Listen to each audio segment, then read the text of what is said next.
Hi, my name is Ken Biddington. You can call me the French Englishman. Now why is that? Well, my surname is very English, but my first language is actually French. English is my second language. And for those of you who speak French, bonjour et bienvenue. I'll be speaking on brain-based education for the adult learner. Now I think it's safe to say that the adult learner needs to be engaged in order to learn. The same thing goes for children, of course. But sometimes the adult learner is preoccupied by the responsibilities of life, and he has a hard time to learn. You might have seen that in your own classes. Now I think it's very important for us to understand that. And also it's very important for us to create an ambiance of joy in our classroom so that they can learn better. I don't know about you, but I find it very curious that most undergrad degree, bachelor's degree in education, they don't talk too much about how the brain functions. You might have a course or two on psychology, but I think it's very important for us teachers to understand how motivation works and how memory works and how different things can affect the brain, like exercise and food and rest. It's very, very important for us. Because when we are teaching, when our students are learning, there's actually changes going on inside their brains. Neural pathways are being created. Now to illustrate that, recently I've been studying on how a highway in Canada was built and how it started. Now I look back at the beginning when it started and you look at it now and there's a big change. Now the highway is the 401 near Toronto, Canada. It started back in the 1920s with a 2-lane dirt road.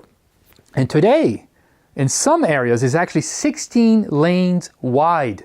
It's one of the busiest highways in the world. In some areas, 500,000 cars go by each day. Now, why did it go from a 2-lane dirt road to a 16-lane highway? Well, I think it's pretty obvious, huh? More cars, more people using that road. So more people using the road, then they would build even wider and wider and wider. Now keep that in mind, because the same thing is happening to our brain. When we are using a specific area in our brain over and over, there are actually roads, neural pathways being built. One would say what fires together wires together. I would even say, instead of saying practice make perfect, we can say practice makes permanent. More we practice something, there's actually something changing inside our brain, physically changing inside our brain. I'm going to give you a little example here, illustration, to try and make us understand. I'm a musician. I've been playing guitar for over 30 years, and I'm right-handed. You give me a right-handed guitar and I can play no problem. My fingers almost go together and I can sing. I have no difficulty playing guitar, a right-handed guitar. But give me a left-handed guitar the other way. Even though I know all the notes and I know how to play guitar here, my fingers can't play it. And why is that? Well, I think it's pretty obvious. I haven't practiced enough. I haven't practiced to play a left-handed guitar. So what's our takeaway in that? It's very important for us teachers to give enough time to our students to put into practice what they have learned in order for it to be safely lodged, so to be placed clearly in their mind, so it becomes automatic. And I don't know for you, but sometimes we are pressed, there's a deadline and we have to finish the course very quickly. And we push, but we have to be careful. We have to give enough time to our learners to acquire what they have learned very solidly. Give them enough time to practice. I think that's very, very important. Now, if we don't give enough time to our students to learn something, their stress level might go up. Now that brings me to my next point. Emotions play a role on learning. Now, if there's stress, they won't learn as well. if they're anxious, or if they worry about something, they won't learn as much. The same thing goes for joy and contentment. If our students are happy, they'll learn better, right?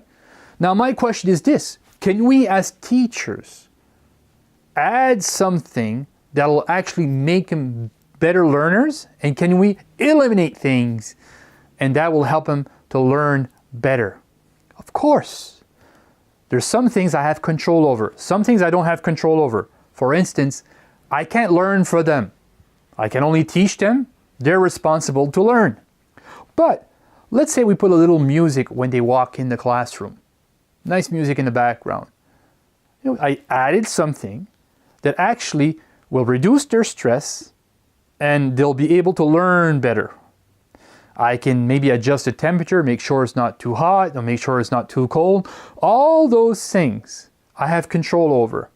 I can even eliminate certain things.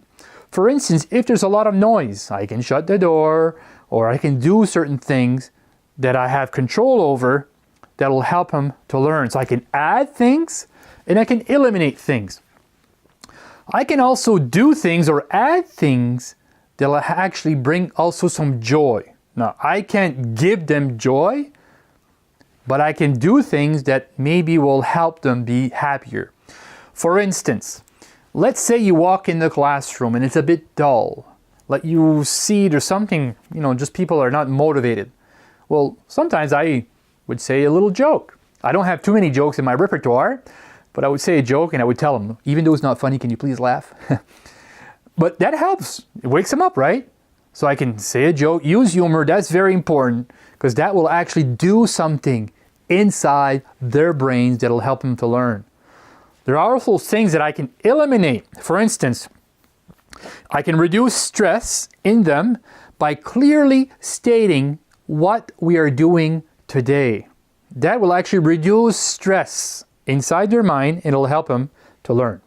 Brain-based education is all about eliminating certain barriers and allowing the mind to work without distraction. We know that learning is very natural, and some even say that even a child in the womb is actually starting to learn already. So we don't have to teach someone to learn. It's natural for us. Now, studies show that traditional lecture environment is less effective than immersion in a subject. The goal is to make the lesson memorable, so the factual elements stick as well. Now, I'd like to highlight the last portion I just said, stick as well. Now, prior to my teaching career, I was a manager for a large industrial supplier, and I sold a lot of 3M products. And 3M makes all types of glues for all types of application. Some glues stick very, very well. Some glues don't stick almost at all. For instance, the glue that is used on your Post-it stickers.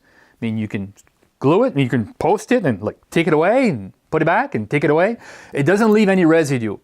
Now, my question is this: how can we make our lessons, when we teach, stick in the mind of our learners? That's a very good question. I believe that when there's good emotions associated to what we are learning, it sticks better. So like we just mentioned, there are things that we can do to eliminate, for instance, bad emotions, bad attitudes, and there's things that we can do that will help create a better ambiance, for instance, and that will help the learner. And by creating a rich learning environment, teachers have the ability to address their students' emotional and social needs as well as their minds. When teachers understand this concept, it helps them to keep diverse learners engaged, create a richer learning environment, and also it offers valuable feedback that can lead to a deeper understanding. Now, this is your takeaway. If you have something that you can take notes, I'd like you to ask yourself this question. What will you do next week to help your students learn? For instance, what will you add in your classroom, or what you might eliminate, things you have control over that you'll do to help your students learn? things that you'll also do that will add a positive emotion in your learner, and things that we will do that might eliminate certain negative emotions in your students. So what will you do? Be very specific to what will you do next week in your classroom. Now, I would like to end with two quotes that I found very interesting. The first one is, if the human brain were so simple that we could understand it, we would be so simple that we couldn't. Interesting. That's by Emerson and Pew. The last one is, the human brain starts working the moment you are born and never stops until you stand up to speak in public. George Jessel. Thank you.